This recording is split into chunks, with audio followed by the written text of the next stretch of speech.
अपने बेटे कियान को बचाने के खातिर रजत देगा आशिका के लिए कोर्ट में झूठी गवाही, और झूठी गवाही सुनने के बाद सभी की आंखों में आएगा आंसू, और लेकिन सभी के सामने जल्द ही सई की वजह से आएगी सच्चाई। जी हाँ दोस्तों, स्टार प्लस के मोस्ट पॉपुलर शो गुम है किसी के प्यार के अपकमिंग एपिसोड में हम सभी को देखने को मिलेगा कि जहाँ आशिका को सारे जगताप मामा सबूतों के बिना पर गलत साबित कर देते हैं, वहीं रजत कटघरे में बुलाया जाता है। रजत भी उल्टे सीधे बयान देता है, जिसे सुनने के बाद सभी काफ़ी इमोशनल हो जाती है। वहीं सभी के परिवार वाले भी हैरान हो जाते हैं, लेकिन रजत सिर्फ अपने बेटे कियान को बचाने की कोशिश कर रहा है। इधर सई और कियान स्कूल में प्रार्थना कर रहे होते हैं भगवान के सामने, जो अपनी अपनी मामा के लिए दोनों सलामती और केस जीतने की बात करते हैं। वहीं सभी जब घर आती है तो सई उससे बताती है, और नेक्स्ट डे जब सई कियान को ये कहते हुए नजर आती है कि मेरी मामा जीत गई, जिस पर कियान कहता है कि एक्सीडेंट मेरी वजह से हुआ था, मेरी मामा मुझे बचाने की कोशिश कर रही हैं और मेरी मामा हारी नहीं है। ये सुनने के बाद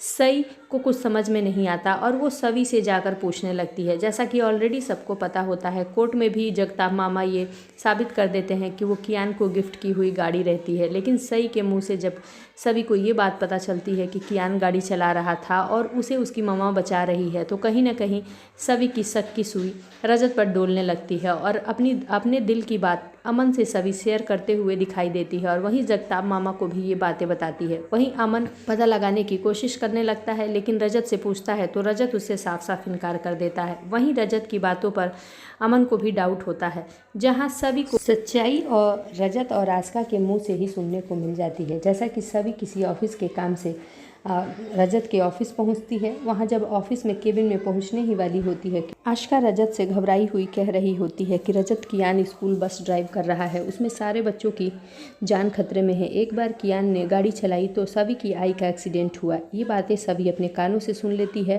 और वहीं सभी एंट्री तुरंत केबिन में एंटर हो जाती है और कहते हुए नजर आती है कि अब मुझे समझ में आया कि तुम किसे बचाने की कोशिश कर रहे हो, लेकिन अगर इस बार मेरी बेटी की ज़िंदगी दाव पर है, अगर कुछ भी हुआ मेरी सई को तो मैं तुम्हें छोड़ूंगी नहीं। और वहीं सई को कॉल करती है, जहां उसकी टीचर बोलते हुए नज़र आती हैं कि स्कूल में इस बस में बहुत ज़्यादा बच्चे हैं और कियान गाड़ी ड्राइव कर रहा है, मुझे बहुत डर लग रहा है। जी हाँ दोस्तों, अब आगे का एपिसोड देखना खास होगा। एक बार फिर रजत सभी के आगे हाथ जोड़ता हुआ माफ़ी मांगता हुआ नजर आएगा। देखना ये होगा कि क्या सभी रजत को माफ़ कर देगी या नहीं।